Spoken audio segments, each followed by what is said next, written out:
इस दुनिया में एक दिन ऐसा बच्चा पैदा हुआ जो इतना ज्यादा चमचमा रहा था, और इनके पैदा होने के बाद दुनिया में जगह जगह पर अलग अलग तरह की पावर्स के साथ लोग पैदा होने लगे। धीरे धीरे ऐसा हो गया कि 80% पॉपुलेशन के पास पावर्स थी, जिन्हें कि यहां क्वॉर्क्स कहा जाता है। लेकिन अपना मेन कैरेक्टर जिसका नाम डोरिया है, और नफरत से जिसे कुछ लोग डेक बुलाते हैं, उसके पास कोई पावर्स नहीं थी। लेकिन इसके बावजूद भी वह हीरो बनना चाहता था। और एक दिन जब वो बिना पावर के अपने दोस्त को बचाने के लिए अपनी जान खतरे में डाल देता है, यह देखकर दुनिया का नंबर 1 हीरो इंप्रेस हो जाता है, और वो उसकी ट्रेनिंग शुरू कर देता है, और साथ ही उसे अपनी लेजेंड पावर्स भी देता है। कहानी की शुरुआत में हम मिडोरिया को देखते हैं, जो पावरलेस होने के बावजूद भी कुछ बोली से एक बच्चे को बचा रहा था। लेकिन बिना पावर्स के हीरो की एक्टिंग करता हुआ देखकर वो उसके ऊपर गुस्सा हो जाते हैं और उसकी बुरी तरह से पिटाई कर देते हैं। आगे हम कुछ साल बाद का सीन देखते हैं, जहां इजुकू मिडोरिया स्कूल जा रहा था, पर उसके रास्ते में एक विलन था जो कि चारों तरफ तोड़फोड़ मचा रहा था। तभी वहां पर एक हीरो जिसका नाम डेथ हार्म्स है, वो उस विलन से लड़ने लगता है। लेकिन जब वो उसके ऊपर हमला करने वाला था, वहां पर एक और हीरो आ जाती है जो उसे लात मार के दूर भगा देती है। वहीं उस लड़की के आते ही सभी लड़के कैमरे निकाल के फोटोज खींचने लगते हैं, और इस हीरो का नाम माउंट लेडी है। लोगों के पास पावर्स आने की वजह से लोग उसका गलत इस्तेमाल भी करने लगे। ऐसे में जो लोग उन्हें रोकने के लिए सामने आए, उन्हें हीरोज कहा जाता है। और अब ये बेसिकली सरकारी नौकरी जैसा हो रखा है। यानी अगर कोई हीरो होता है तो उसे दहेज बहुत ज्यादा मिलता है। इजिको इन सब चीजों में बहुत ज्यादा इंटरेस्टेड है, तो वो सारी चीजों के नोट्स बना रहा होता है। जिसके बाद हम उसके स्कूल में जाते हैं। तुम सबको अपने करियर पर फोकस करना चाहिए। वैसे तो मैं भरने के लिए फॉर्म देने वाला था, पर मुझे पता है कि तुम सब के सब हीरोज ही बनोगे। तुम सबका एडमिशन तो किसी घटिया हीरो एकेडमी में होगा। मैं यूए में जाने वाला हूं बेटा, झुक के रहना पड़ेगा मेरे सामने। ये सुन के सभी स्टूडेंट्स गुस्सा हो जाते हैं। तभी टीचर कहता है कि उसके मार्क्स काफी अच्छे हैं, उसका एडमिशन यूए में हो सकता है। जो सुन के उसका सर और भी ज्यादा चढ़ जाता है। डेकू, तुम भी शायद यूए में जाने वाले हो ना? यह बात सुन के वहां मौजूद सभी स्टूडेंट्स हंसने लगते हैं, और बाकुगो भी ये सुनकर हैरान हो जाता है। तभी बाकुगो उसके ऊपर हमला कर देता है। अबे वो कछुए, तेरे पास कोई पावर्स नहीं है, फिर भी तू मेरा मुकाबला करना चाहता है? अरे नहीं नहीं बाकुगो, क्या समझ रहा है यार? मैं तो बस हीरो बनना चाहता हूं। मैं भला तेरे रास्ते में क्यों आऊंगा? लेकिन वो सभी उससे कहते हैं कि वो कुछ नहीं कर सकता। बिना क्वॉक के कोई भी हीरो नहीं बन सकता। जब स्कूल खत्म हो जाता है, बाकुगो उसकी नोटबुक लेता है जिसमें उसने सारे हीरोज के बारे में डिटेल्स लिखी थी। यह देखकर सभी लोग हंसने लगते हैं, और बाकू को उसकी सारी मेहनत को जला देता है, और वह जाते जाते उससे कहता है कि अगर वह हीरो बनना चाहता है तो उसे मर जाना चाहिए, और दुआ करनी चाहिए कि अगले जन्म में उसके पास कोई क्वार्क हो। यह सुन के इजुकू और भी ज्यादा दुखी हो जाता है। इसके बाद वो बाहर जाकर अपनी जली हुई नोटबुक उठाता है। इसके बाद हम इजुकू के बचपन का सीन देखते हैं, जो कि जापान के नंबर 1 हीरो ऑन्डेल माइट का बहुत बड़ा फैन है, और उसने उसकी एक वीडियो 10,000 से भी ज्यादा बार देख रखी है।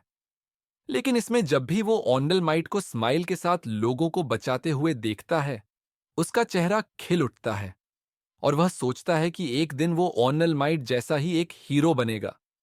लेकिन जब वो डॉक्टर के पास जाते हैं, उसे पता लगता है कि उसके पास कोई क्वॉक नहीं है, जो सुन के उसे सदमा लगता है। रात को बहुत तेज बारिश हो रही थी, और वो उसी वीडियो को देख रहा था। मॉम, ऑनल माइट स्माइल करते हुए सभी लोगों को बचाते हैं। चाहे कितनी भी मुश्किल हो, वह हर वक्त स्माइल करते रहते हैं। क्या मैं भी उनके जैसा बन पाऊंगा? क्या मैं भी हीरो बन सकता हूं? अपने बेटे की ऐसी हालत देखकर उसकी मां रोते हुए उसे गले लगा लेती है। आपने भी यह नहीं कहा मां कि मैं हीरो बन सकता हूं? चाहे कुछ भी हो जाए, मैं हीरो बनकर रहूंगा। वो एक टनल से गुजर ही रहा था, तभी एक मॉन्स्टर उसे पकड़ लेता है। वो किसी हीरो से बचकर भाग रहा है और उसके अंदर छुप जाता है ताकि यहां से बचकर जा सके। लेकिन इससे पहले कि वो उसे मार पाता, वहां पर ऑल माइट आ जाता है और अपने पंच के शॉक वेव से ही उस मॉन्स्टर को खत्म कर देता है। वहीं इतनी देर तक सांस न आने की वजह से इजुकू बेहोश हो जाता है। ओए बच्चे, सो रहा है तू? लिटरली जिसे वो बचपन से पूछता आ रहा था, उसे अपने सामने देखकर उसकी फट जाती है और उसे समझ नहीं आता कि वो रिएक्ट कैसे करे। तभी वो ऑन्टोग्राफ लेने के बारे में सोचता है, पर ओनेल माइट ने पहले ही ऑन्टोग्राफ दे दिया था। इसके बाद ओनेल माइट वहां से जाने लगता है, लेकिन डेकू के पास ऐसे कई चीजें थी जो वो उससे पूछना चाहता था। और जब ओनेल माइट वहां से जाने के लिए छलांग लगाता है, वो देखता है कि डेकू उससे चिपक रखा था। ओए बच्चे, यार जाओ यहां से, ऐसे नहीं करते। इजुकू कहता है कि अगर वो गिर गया तो मर जाएगा, तो वो उसे पकड़ लेता है। तभी हम देखते हैं कि ऑल माइट के मुंह से खून बाहर आ रहा था।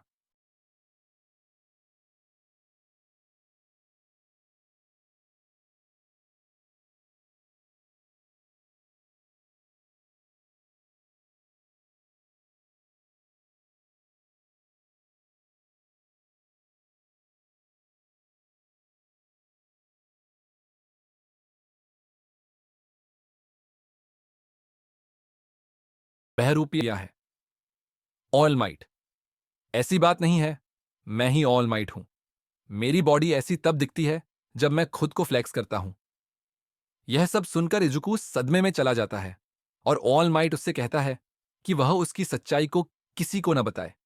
फिर वह अपनी चोट दिखाता है जो उसे 5 साल पहले एक विलन से लड़ते हुए लगी थी। ऑनल माइट, इसकी वजह से मेरे कई सारे ऑर्गन्स डैमेज हो चुके हैं और इसी कारण मैं एक दिन में सिर्फ 3 घंटे ही हीरो बन सकता हूं।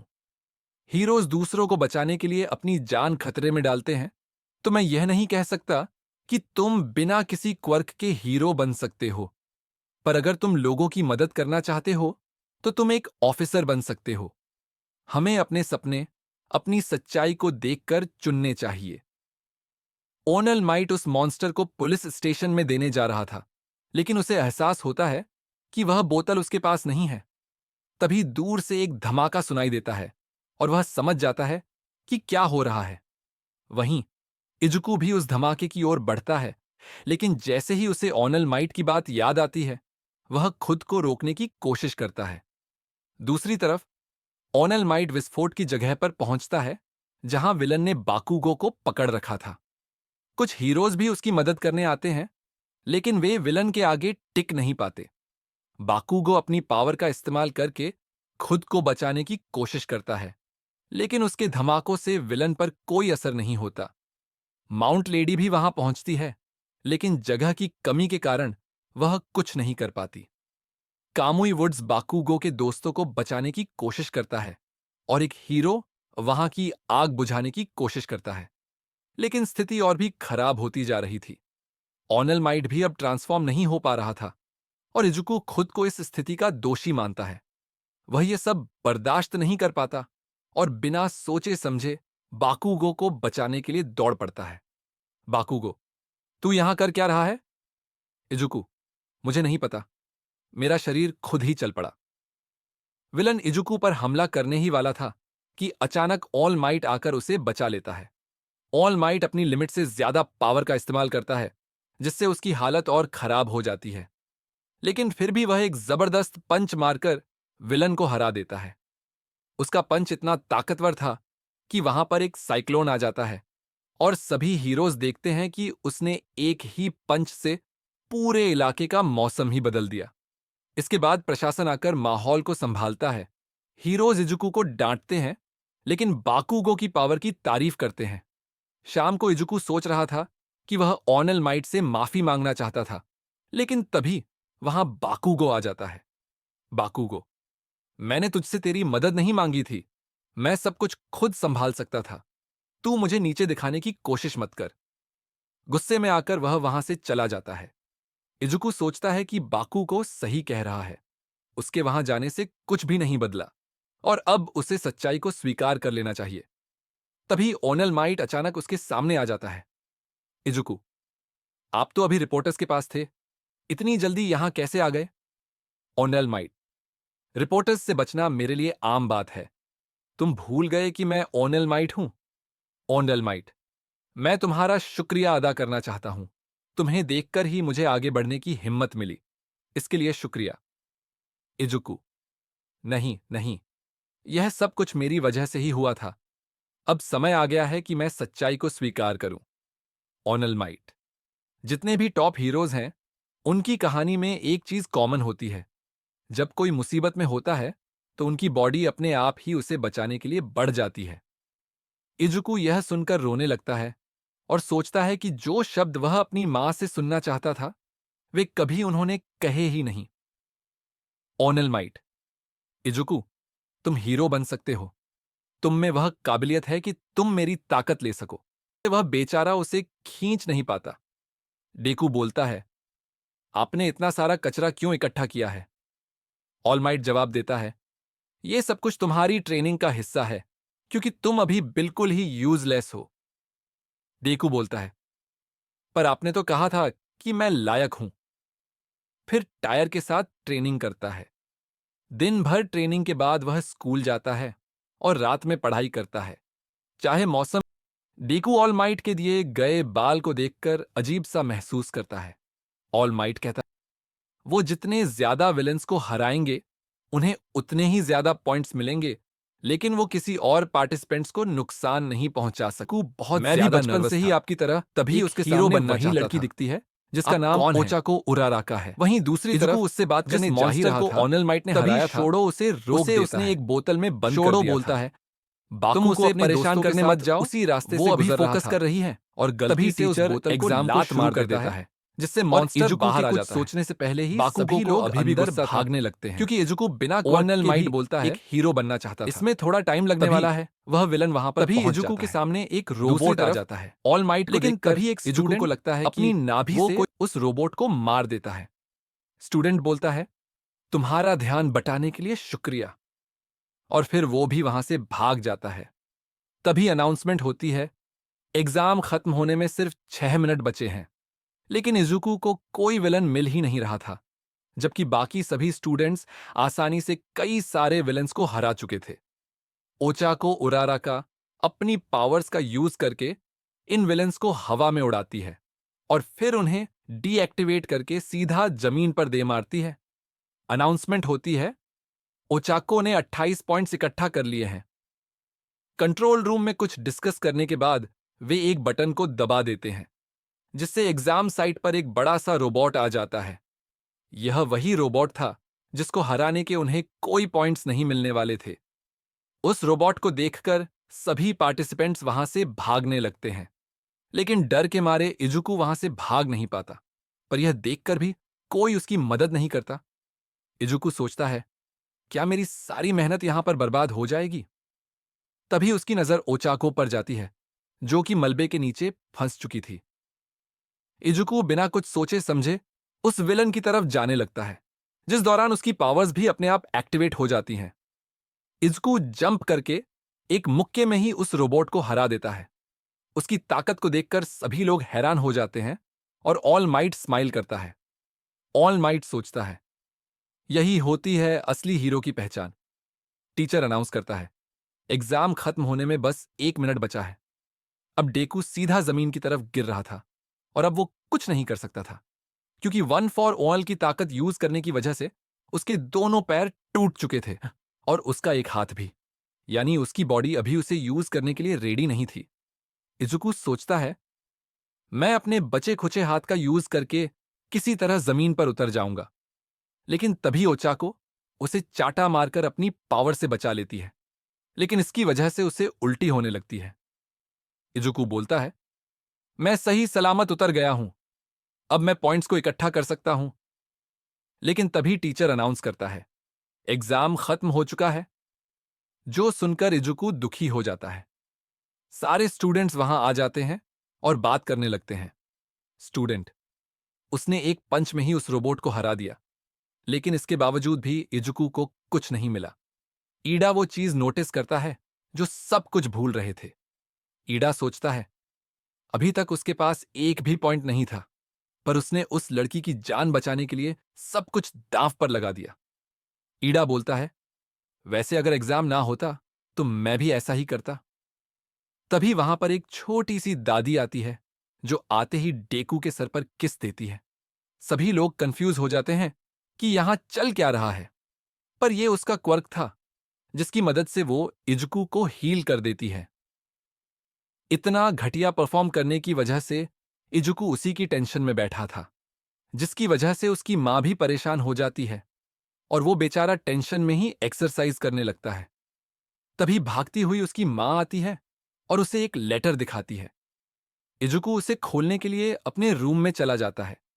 इजुकू सोचता है, मुझे यकीन है कि मैं इसमें फेल ही हुआ हूं, लेकिन किसी तरह वो हिम्मत करके उसे खोलता है। उसके अंदर से एक डिवाइस बाहर आता है, जिसमें ऑल माइट की वीडियो रिकॉर्डिंग थी। ऑल माइट बोलता है, तुम एग्जाम में पास हो चुके हो। जो सुनकर इजुकू कंफ्यूज है। इसके बाद उसे एक वीडियो दिखाई जाती है, जिसमें उराराका टीचर के पास जाकर कह रही थी कि इजुकू सिर्फ उसी को बचाने के चक्कर में पास नहीं हो पाया, तो वो उसके पॉइंट्स उसे दे दे। पर तुम्हारे पास होने की यह वजह नहीं है। इस एग्जाम में रेस्क्यू पॉइंट्स भी होते हैं और इसी वजह से तुम्हें 60 पॉइंट्स मिले हैं। इजुकू, यूए हाई में तुम्हारा स्वागत है। यह सब देखकर इजुकू इमोशनल हो जाता है और उसे अपना सपना सच होता हुआ दिख रहा था। दूसरी तरफ सारे एग्जामिनर्स बाकुगो की बात कर रहे थे, क्योंकि वो बिना किसी रेस्क्यू पॉइंट्स के ही नंबर 1 पर था और इजुकू बिल्कुल उसका उल्टा था, जिसने एक भी विलन को नहीं मारा और सिर्फ उसके पास रेस्क्यू के पॉइंट थे। इसके बाद रात को इजुकू ओनल माइट से मिलने जाता है, जहां ओनल माइट उससे कहता है कि वो किसी को ना बताए कि वो उसे ट्रेन कर रहा है। मेरी बॉडी तो आपकी ताकत को हैंडल ही नहीं कर पाई, अब हम क्या करेंगे? मैंने जो तुम्हें दिया है वो छोटी सी आग है, उसे धीरे धीरे एक पूरी मशाल बनने में समय लगेगा और तब तक तुम्हें ट्रेनिंग करनी होगी।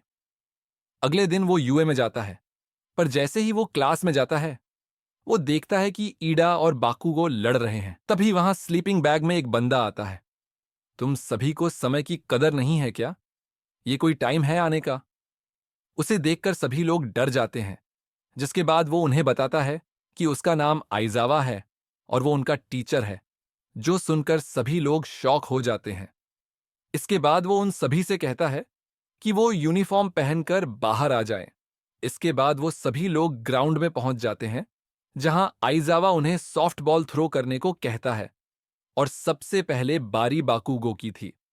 बाकुगो जब अपनी पावर्स का यूज करके बॉल को थ्रो करता है, वो 705 मीटर दूर जाती है। यह देखकर सभी स्टूडेंट्स एक्साइटेड हो जाते हैं, क्योंकि उन्हें लग रहा था कि इसमें बहुत मजा आने वाला है। तुम सबको ये कोई खेल लग रहा है? यहां पर 3 साल तक तुम्हारी हीरो बनने की ट्रेनिंग चलेगी और आज तुम्हारे 8 टेस्ट होने हैं। जो भी सबसे लास्ट में होगा, उसे स्कूल से निकाल दिया जाएगा। ये सुन के सभी लोग डर जाते हैं और सबसे ज्यादा इजुकू डरा हुआ था, क्योंकि या तो 100% या 0% पर ही वो अपनी पावर्स का यूज कर सकता है। इसके बाद उनका पहला टेस्ट होता है, जिसमें 50 मीटर की डैश रेस थी। ईडा आसानी से जीत जाता है, क्योंकि उसके क्वर्क की वजह से उसके पैरों में इंजन लगा था। इसके बाद उराराका की बारी थी, जिसकी पावर 0 ग्रेविटी थी, यानी वो किसी भी चीज को छूकर उसकी ग्रेविटी को खत्म कर सकती थी। वो अपनी पावर्स का यूज करके रेस को जीत जाती है। इसके अगले टेस्ट में युगा अपनी लेजर का यूज करके भागने लगता है, पर वो लगातार अपनी पावर्स का यूज नहीं कर पाता, जिसकी वजह से वो मैच हार जाता है। ऊपर से अगर वो ज्यादा लेजर चलाता है तो उसका पेट भी खराब हो जाता है। अगला मैच बाकुगो और इजुकू का होता है। बाकुगो अपने पसीने को एक्सप्लोड कर सकता है, जिसकी मदद से वो इस रेस को आसानी से जीत जाता है, लेकिन डर के मारे इजुकू अपनी पावर्स को यूज नहीं करता। वहीं पास्ट के सीन में ऑलमाइट इजुकू से कह रहे थे कि अगर वो अपनी पावर्स को कंट्रोल करना चाहता है, तो उसे उन्हें फील करना होगा। इसके बाद ग्रिप टेस्ट में वो अपनी पावर्स को यूज करना चाहता है, पर वो नहीं कर पाता। लॉन्ग जंप में भी वो अपनी पावर्स को यूज नहीं कर पाता। इसके बाद जब फिर से बॉल को थ्रो करना था, उराराका अपनी पावर्स का यूज करके उसे सीधा अंतरिक्ष में भेज देती है। जिसके बाद इजुकू की बारी थी। पर जब वो अपनी पावर्स का यूज करके थ्रो करने वाला था, आइजावा अपनी क्वर्क का उसके ऊपर यूज करता है, जिससे उसकी पावर एक्टिवेट नहीं होती। तुम अपनी पावर्स का यहां पर यूज नहीं कर सकते। उसे देखकर इजुकू पहचान जाता है कि वो हीरो इरेजर हेड है, जो किसी को भी देखकर उसकी पावर्स को डीएक्टिवेट कर सकता है। तुमने अगर अपनी पावर्स का यूज किया तो फिर से हड्डियां तोड़कर बैठ जाओगे। ऐसे में तो तुम बैटलफील्ड में सिर्फ दूसरों पर बोझ बनने वाले हो। अब मैं डिसीजन तुम पर छोड़ता हूं कि तुम्हें क्या करना है। कुछ देर सोचने के बाद इजुकू बॉल को थ्रो करने का डिसाइड करता है, और इस बार वो अपनी पावर्स को कंट्रोल करते हुए सिर्फ एक उंगली में लगाता है, जिसकी वजह से वो बॉल बहुत दूर जाती है। देखा आपने, अभी तक मैं खड़ा हूं, मुझे कुछ नहीं हुआ। उसके कंट्रोल को देखकर ऑल माइट भी इंप्रेस हो जाता है। वहीं सबसे ज्यादा शौक बाकुगो को लगा था, क्योंकि सिर्फ वही जानता था कि इजुकू के पास तो कोई ताकत ही नहीं थी। तो वो अचानक से इतना ताकतवर कैसे हो गया? और वो अपने सवालों के जवाब मांगने के लिए गुस्से में इजुकू की तरफ जाने लगता है, लेकिन आइजावा उसे रोक देता है। सारे टेस्ट खत्म होने के बाद आइजावा उन सभी को उनके रिजल्ट दिखाता है, जिसमें इजुकू सबसे लास्ट में था। लगता है मेरा सपना यहीं तक था। मैं ऑलमाइट से माफी मांग लूंगा। अब अपना बोरिया बिस्तरा बांधने की जरूरत नहीं है। मैं तो मजाक रहा था। ये सुनकर सभी लोग हैरान हो जाते हैं, और आइजावा इजुकू को उसी बुढ़िया के पास ट्रीटमेंट के लिए जाने को कहता है। तुमने पिछली बार पूरी क्लास को ही बाहर निकाल दिया था, लेकिन तुमने इजुकू को बाहर नहीं निकाला, यानी तुम भी उसमें पोटेंशियल देखते हो, है ना? तुम भी से क्या मतलब है? उसमें बस थोड़ा बहुत ही पोटेंशियल है। वैसे भी जब कोई अपने सपने को सच नहीं कर पाता, उसका दुख बहुत ज्यादा होता है। यह पार्ट यहीं पर खत्म होता है। इस पार्ट के ऊपर जैसा रिस्पांस आता है, उस हिसाब से मैं दूसरा पार्ट बनाऊंगा।